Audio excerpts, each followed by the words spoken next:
This, at the end of the day, comes down to team construction. And it will always come down to team construction because you keep on playing the same players who have not performed for this team in this format. I am not talking about tests. I am not talking about ODIs. I am talking about this format for about 3 to 4 years. At that point, did anyone really think Babar was going to be the batter to get this chase back on track? And the answer is no, right? Nobody really expected Babar to now win this match going from there.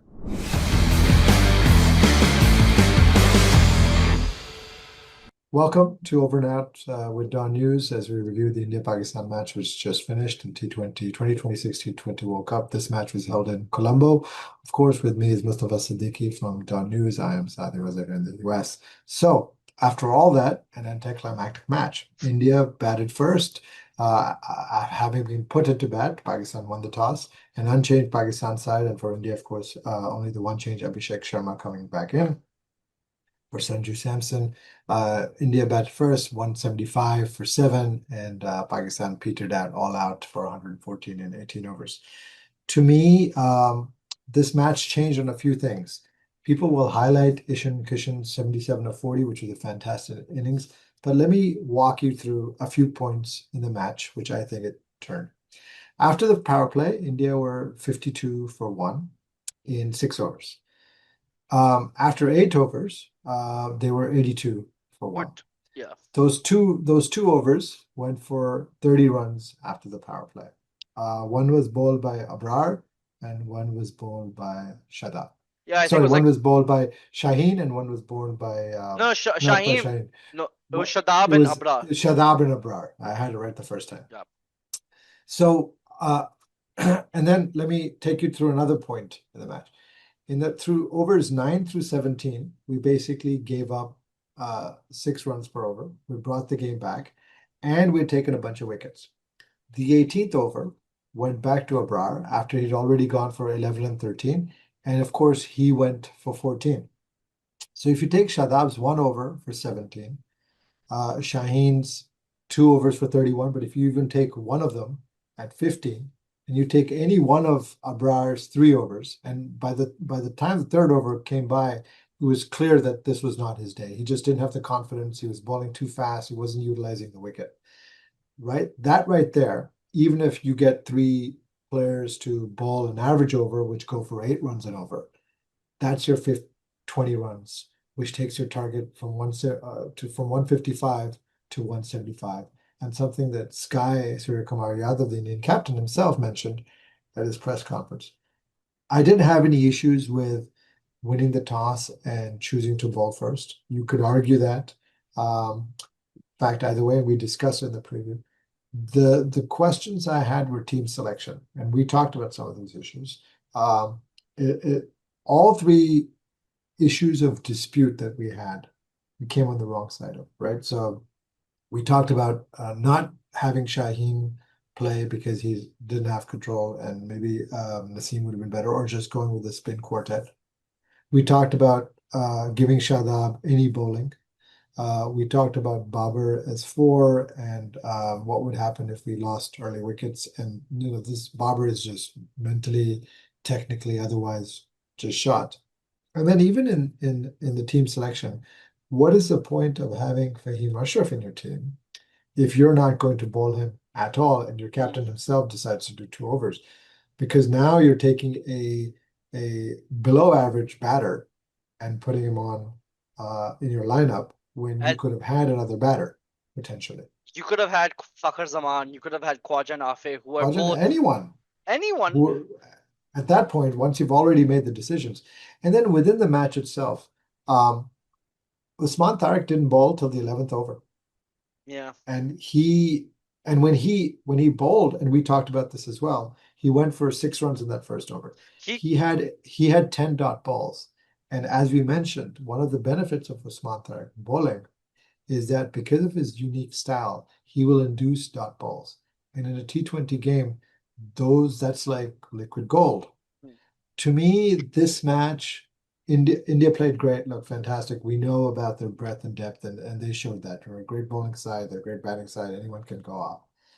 But Pakistan didn't help themselves in this match with their team selection, team strategy, and the captaincy on the field. And Mike Hesson needs to do a lot better. Your thoughts on the match having set you up? There's a So, lot to unpack. so there's a lot. Okay, so I'm going to start at the point where I think there was the point of no return for us to any chance of winning the match. Okay? Which is, I don't blame Farhan and Saim for getting out like they did. Farhan was trying to be aggressive as an opener is supposed to do in T20s. And Saim just got a very good ball from arguably the best limited overs bowler of the last decade. Okay?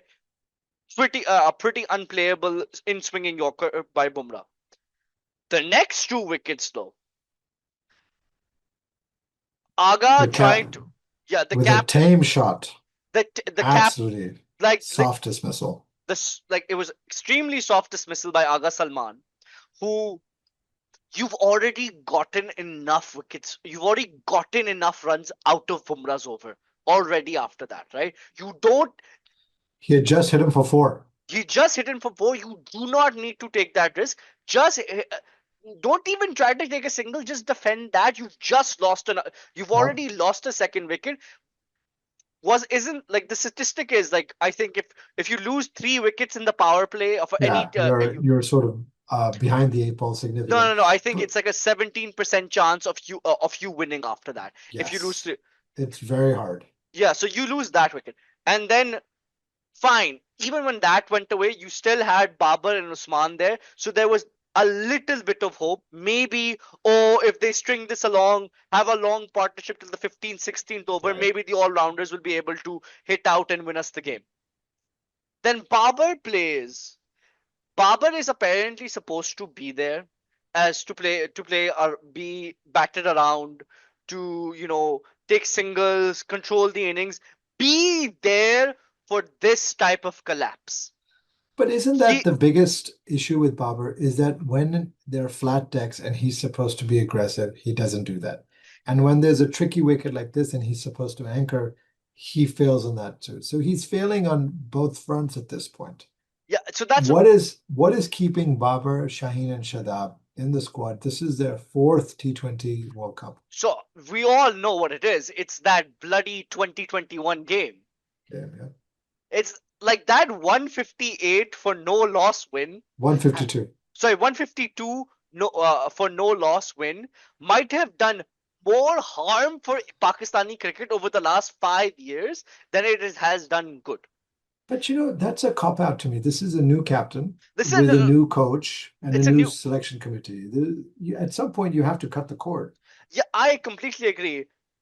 And like we have been like any normal fan who has been a fan of this team, who is not just a blind Babar supporter or like our other co-host Emil Khwaja, who is a Lahore Qalandar supporter. AZ will be joining us soon, so let's Yeah, we'll pile on him once he comes. yeah. I have some choice words for him. Um, he anyone knows that. Listen, fine. Babar's still a good batsman in Test and still one of our best batsmen in ODIs. He's arguably our best batsman in ODIs. The man is not a T20 batsman anymore. He might have never been either, honestly. And it's so frustrating because we have been calling for him. We have been saying this was eventually going to cost you a match. His batting. Like this was going to cost you a match, and But that this match wasn't on Babar. I think the bowlers sort of no, lost no, this no, game, no, but the bowlers lost the game, but I'm just like this is emblematic it of is like emblematic. it's And coming back to a point you made, we don't seem to have cricketing nows. So you mentioned a very important thing. Um, the captain of this team basically hits a beautiful shot, takes four off Bumrah, right? At that point, the pressure is off because when you score a boundary early in and over, you don't need to do as much anymore.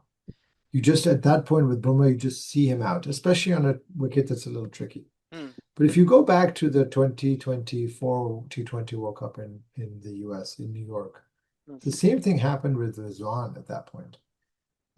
Went after Bumrah when there was no need to, and you just had to see him off. And that triggered the mini collapse from which you lost a very close game in New York, which you should have won.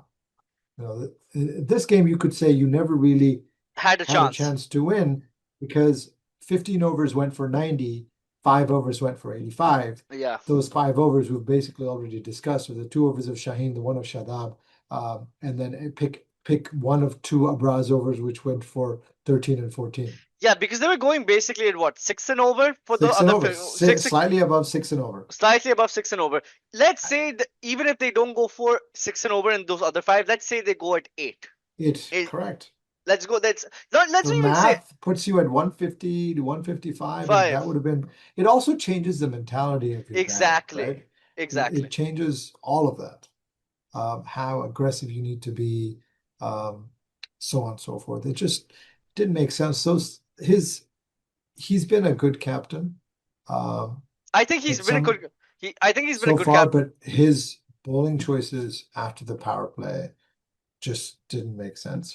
Bringing on Shadab and Abrar right away, you basically went for 30 runs in those 2 overs 7 and 8, where teams actually naturally slow down and consolidate.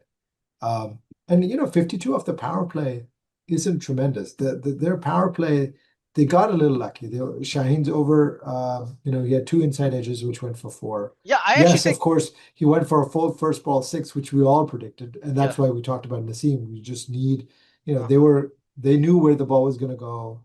It was right in the slot hole. It was an easy six.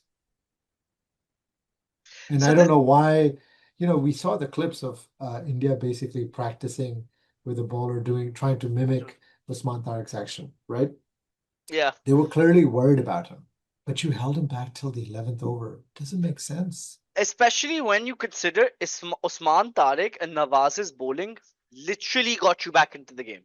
They're even then we were giving up stupid boundaries as well because that one misfield of Shadab really annoys me.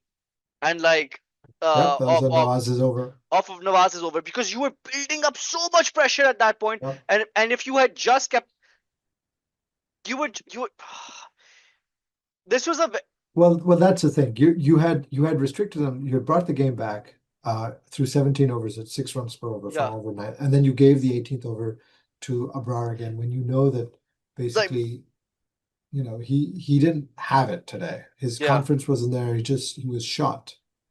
Yeah, because what were they at the 18th over before it started? Let me just check. Let's check. 1 second, let me tell you. Yeah, so before the 18th over starts, before Abrar, there are 140 for four. Yeah, so 3 overs left. If you go at 8 runs and over, That's that's 160, 160. Yeah, 160. ish. Yeah, 160. It's a big And difference between 160 and 175. yeah, especially on this type of wicket where 15 Yeah. runs matters a lot. So I think okay, so one problem is your batting. I think another like we can talk. I think there's three straight problems. There was one problem with captaincy, there was one problem with bowling selection, and there was one problem with batting selection and your entire philosophy to batting, chasing down this 175 thing. But it's squad construction as well, right? If Yeah. you knew that you were going to basically bowl, what was it, 6 or 7 spinners that ended up bowling? No, because that's the thing I was saying is if you're bowling 2 overs of Aga, what is Yep. the point? Point of Fahim Ashraf. Fahim Ashraf in the team, play Khwaja Nafe, play Fakhar Zaman. Like there's at least one Give yourself player. a specialist bat because you don't need him. Yeah, especially like I think I know Fakhar's out of form and he's been out of form for the entire time. But let's be very honest, he's still a specialist batsman and he He's has a some specialist batter. and like he's never been shy of not performing against India, right? He's at least had some performance against You had India. nothing to lose at that point. And the Exactly. only reason and this goes to again, squad construction. The only reason to play Fahim Ashraf today was because, he bailed us out against the Netherlands. Yeah. How can we drop him? And We're it's not again ruthless. this We're not it's this ruthless. myopic way of thinking whereby you don't maximize the use of your resources against a top end team, whereby you have to be perfect. You have to be perfect in your pre-match. You have to be perfect intra-match. You just have to be perfect to try and eke out a win and scratch and claw your way against a team which really has no weaknesses. Yeah. I Let mean, me ask like, you this question. yeah. Did you have any issues with the decision at the toss to No, no, put no, no. India to, I into? wanted to chase because I refuse to be in a situation where like we set a low we set a below par target because we didn't know how the pitch was going to react. At least this way, I could have said, "Oh, this way I know that I would have known which was at fault, either the bowling or the batting. At this point, both were at fault, right? Right? If we were, and then changes wouldn't have happened. Now changes have to happen because of how you lost. Because I knew to a certain extent, like yesterday, me and Khwaja were talking about this, and I was saying I have this delusional confidence that we're going to thrash them and we're going to win. Of course, that's like irrational confidence that you get before a Pak India game because it's a rivalry game and emotions take over. But like most of us had nailed down this as a loss for us, and like we were both talking about that we were actually happy that we were boycotting this game because our net Yeah, run rate wouldn't have taken a hit, which would have already qualified us if we had boycotted this game. I agree. We would have already qualified. We would not have to win against Namibia. So, yeah, the thing is that I think you just have to be a little smarter and not have these preset ideas on when you're going to bring in different bowlers. And I suspect they thought they'd save Usman Tariq till the 11th over instead of not reading the game situation at that point. We have a game situation. We've always had a game. We've always been behind the eight ball in terms of T20s, even though quite frankly, we invented how modern T20s were played. Like the 2009, the 2010, 2007 to about 2011, 2012 Pakistani T20 team is how we basically made how every single T20 played for the next decade and a half. And since that time, we have been behind the eight ball in match tactics and everything when it comes to T20s since then. And it is so deeply annoying to me that we can get into the match taxes. We can get, at the end of the day, Matt, you can leave when to bowl, which bowlers to bowl. This, at the end of the day, comes down to team construction. And it will always come down to team construction because you keep on playing the same players who have not performed for this team in this format. I am not talking about tests. I am not talking about ODIs. I am talking about this format for about 3 to 4 years. As much as I love Shaheen, and I think he is still one of our best ODI bowlers and one of our best test bowlers, he is not a good T20 bowler anymore. Yeah, he's not. This aura that he had in that first over that doesn't exist against upper echelon teams. It just doesn't. He doesn't have enough variety to his game. He's not a. He's also, let's be honest, like I was talking to one of my friends who I was watching the match with, right? And I was and he was talking about, oh, like Pat Cummins and Hazelwood and Stark, they are all injured. They all got injured a month before the game. Sorry, about before the World Cup, and they said, okay, we're taking the World Cup off. We don't want to be a burden to the team and try to play through injury. Instead, in our eyes, no, Shaheen is a hero. Even though he's injured, he should play through And injury. that's happened with both Shaheen and Naseem in The past Shaheen, ICC tournaments. We don't big picture it. it's not even that. It's not. It's every single young bowling talent we have had since Asif. We can talk about Muhammad Amir. We did this in 2017 with him when we overbowled him for 2 overs and basically where he became almost ineffective in the ODI game. We can talk about this with Junaid Khan. We can talk about Mohammad Irfan. We can talk about so many players. We have literally burnt to a crisp. Mohammad Abbas, who was the best test bowler in the world, we killed him. And he's doing well in county. And now we don't pick him. And Would like, you give it to Naseem, or would you give Mirza a chance against Namibia? Because to me, Namibia is a must win, right? If you lose to Namibia no, no, now, no, no, your no, net no, run it's rate's taken a no, massive your hit. your net run rate is gone. It's like Correct. So it's that's basically a eliminator game now at this point, because you have it, no hope of losing to Namibia because the US has played all its matches. They don't yeah, have any yeah, more yeah, games to play. yeah, yeah, they're And not they have like a superior net run not rate at this point. Your only chance is you beat Namibia and beat them on points. yeah. So that's what I come back to get. So like you have like give it to Mirza, give it to Naseem. I just don't want to watch him anymore. As much as I love him bowling, and even yesterday I blindly said, "Oh, Shine is a big game player. He'll turn it out." And this was also blind faith and me trying to convince myself, "Oh, we're going to win the game tomorrow." Right? In reality, we've been talking about this since the first game of the tournament, since the first day. That the only if you might make the only change in the team, it would be Babar for Khwaja Nafe, and it Yeah. would be Naseem. It would be Naseem for Shaheen I or mean, some. I understand the Babar selection, I because, Yeah, I do as well, but but this. I think the execution at this point, like for example, when we lost 2 wickets in the power play, and then Babar walks in at 4.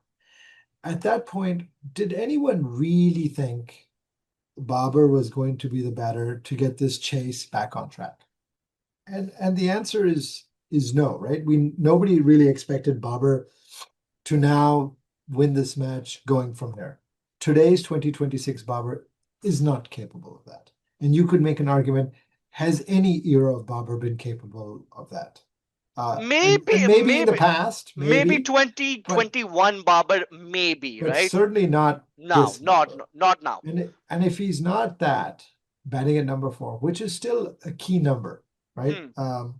It's What's probably the the most point? in limited overs in terms of batting position. I think 4 and 5 in terms of your batting lineup Right. are the most So important then to get right. what's the point then?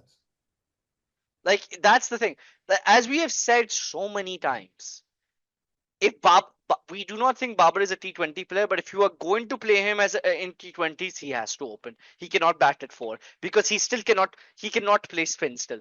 And I am not going to take those 2 overs that he was smashing spin against the US, where he was literally getting half trackers, that he was just as a thing that he can play spin now. I'm sorry. I'm not I need much more evidence that he can actually play a quality spin. And like he missed a straight one from Aksar Patel. You know what type of bowling he's going to bowl, and like He never looked in control today. Even the first ball he faced. it was just like it was like taming I thought he a was a deer. little lucky with that. Very lucky. Commentators made it sound like that was an aggressive intent by him. I didn't read it like that. I It thought was it was a nothing shot. It was a false shot that the false shot that had the fielders in better position, that would have gone straight down his throat. there was at least two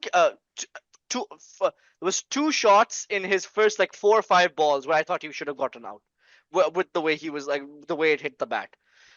But like Babar is a different thing. We have talked about Babar for the entire tournament, and the Yeah. entire.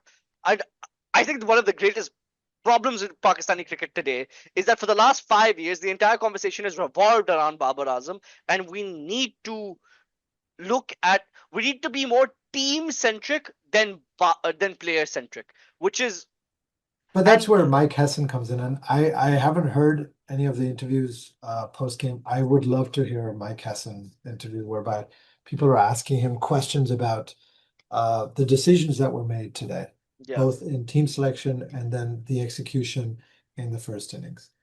Because I think that's where you lost the game, and especially in T20 where it's, nothing should be ever set in stone. You can absolutely make decisions on the fly. No, And so and and and when you had control, because 52 for 1 at the power play, when you have a player going berserk, isn't all that. But to then give up 30 runs in the next 2 over, that's where the game is gone. yeah. Aside from that, I also have to say that like even when you were what before you were when Osman was hitting out, right? And you had Shadab and Osman there, right? You were about at the 8 over mark. I think you were 60 for four, right, or something like that. Yeah, and even at the 9 over mark, you needed you're still 10 runs and over. I Which is think you still, had, which is reasonable, right? You which is needed not, which is 110 what, off 11. yeah, which is fine. And I literally said to my friends, and like we've been talking about how like T20 is the most unpredictable of the three formats, and that two good overs can completely flip the game. Right, I sure can. literally said, you get 2 overs and you score 40 runs in those 2 overs or 30 runs in that 2 overs, and this game is completely flipped. And that's all you Yep. needed. But and like it would have been a cop out. It would have been a cop out win. One good thing is that like But at that Os point, you're not even looking for the win. You're looking to bat the entire 20 overs. yeah, You're looking to at least make some sort of statement that you're not going to just roll over. yeah. Let's be honest, they You got crushed. They got crushed. You They know, got completely crushed. They to, were to complete. They were outfielded. 114 all out is, Yeah. come on. No, aside from they were out. They were Hot. ran. They were outfielded. They were out batted. They were out bowled. Every Yep. and they were All out three captain. aspects. And they were all They out. were They were out captained. coached too. Coached as well. You're tell I have to deal in a I have to live in a reality where Gotham Gambhir coached a better game than my Mike coach. Hassan. Do you Yeah. understand how painful that is? No, it's true. Last thoughts on this game. I think moving forward, the question for me is, what do you learn out of this? Because all is not lost. You beat No, Namibia, no, you're in no, the no, Super no. Eights, you're in a relatively easy part of the Super Eights. And the one thing I don't know is, and the ICC does this sometimes, whereby if you remember in the 2024 T20 World Cup, India was guaranteed to play the semifinal in, I think it was Guyana or someplace like that. They knew Yeah, that they were going to play that. And I wonder if it's the same thing whereby India and Pakistan cannot actually meet in the semifinal. yeah. India is guaranteed to play in India, and Pakistan, of course, will play in Sri Lanka. And the only chance of them playing again is actually in the final. So I don't know if that's the case, but there's a lot of hurdles to go through. Um, Yeah, Sometimes in losses you learn more than in victories. I think there's a I lot to would have learn. much rather had this loss happen at the first game, right? I Yeah. always want the India game to be first Early because if on, the yep. India game is first, a lot of your preconceived like because you will Notions. most And of that's your what happened in the Champions Trophy in exactly. 2017 as well. That's one of the biggest reasons you won the Champions Trophy because if you had played South Africa and Sri Lanka before India, Yeah. there is a possibility that with Ahmed Shadad and Wahab Riaz in the team, you could have won those two games, right? Yep. And when you faced India, you would have lost, and then you would probably not even get to the final. You would have lost against England in the semi-final because Correct. you would have still You wouldn't played have adjusted. you wouldn't have Yes. adjusted. You still have. Luckily, now you have another game in the group stages, and now you also have another game against the Super Eights. And the Super. Unfortunately, the game is against Namibia, and I hope we don't go into it overconfident saying we'll stick with the same 11. They'll beat No, no, no. Namibia They because can't. that's missing the big picture No, out. they can't do that anymore. I think the media pressure is too much at this point. Like it's gotten to a point. Like this is not a regular India loss for. Like this is not a regular. We like yes, they have beaten us 8-9 games on the trot, but all the 8-9 games have been somewhat respectable losses. This was a Well, thrasher. the Asia Cup final was respectable, I'll say. The first game of the Asia Cup wasn't that close. Yeah, The yeah, yeah, second but game, yeah, you had some chances, but yeah, yeah, yeah, but the last few World Cups haven't been that close. I mean, yeah. fine, New York was close, but not the New one York, prior to yeah, that. yeah, yeah, Champions but Trophy wasn't close. yeah, yeah, I get that. But now it's like you could actually like I think we've reached the end of Babar Mania. Where like most of us have reached Yes. the end of Babar Same Mania, same and, with Shaheen and same with and Shaheen. Shadab. Shadab should have been out of the team for ages It's ago. it's amazing that this is their but this triumvirate. It's their They've been fourth playing. They've been it's their playing since fourth T20 World Cup. 2017. Yeah. 2017. They have Well, played. Shaheen wasn't in the 2017 He squad, wasn't but playing in the chat. Babar and absolutely were in that game against Yeah, but India. I think Shaheen debuted in 2017 Yes, though. he did. Yep. Yes. So like at the same time, they've been playing international cricket for Since then. like literally a year. From next year, it's going to be. Babar's already played 12 years of international cricket. No, Yes. 11 years of international cricket. Shadab and Shaheen would have played a decade of international cricket from Yep. next year. Like, do you expect this of some kind of leadership, some kind of there's no accountability. At least when India lose, right? There's a sense of accountability. Even if There is a change up top, correct. there is a No, change. I agree. Let's see what happens in the next game. And I don't think AZ will be joining us, but that's Yeah. fine. I'm sure we'll have lots to discuss next week. Thank you very much. I feel like we should Go talk ahead. about the two games that happened quickly, just like in the morning. Go ahead and run through them then. Yeah, I feel like it'd be a bit unfair. What were those? It was the West Indies beating Nepal. And, yeah, very convincingly. There was a very convincing win. The Nepal was not really in that game at all. And then it was the US beating Namibia. Yeah, US crushing them. That which got them to such a high run rate. Yep. Which got them to such a high run rate, which is one of the reasons we are in this position we are. But if you went before the World Cup and you would say that to get to the Super 8s, you have to beat Namibia. Yeah. You would all sign up for that, right? So, yeah. Tomorrow's a spicy though because Italy can knock out England tomorrow. Yes. Yeah. And then Sri Lanka can knock out Australia. And if you know your cricket history, Sri Lanka and Australia has done before. Yes, all rivals, 1996. 1996, and for a long time they've been a bit. Yeah, they've been a thorn in Australia's side for a long time. So it's gonna be from AZ's perspective, it'll be interesting to see how the UAE does against Afghanistan. As well. So yeah. Okay. Perfect. Over and out. Thank you.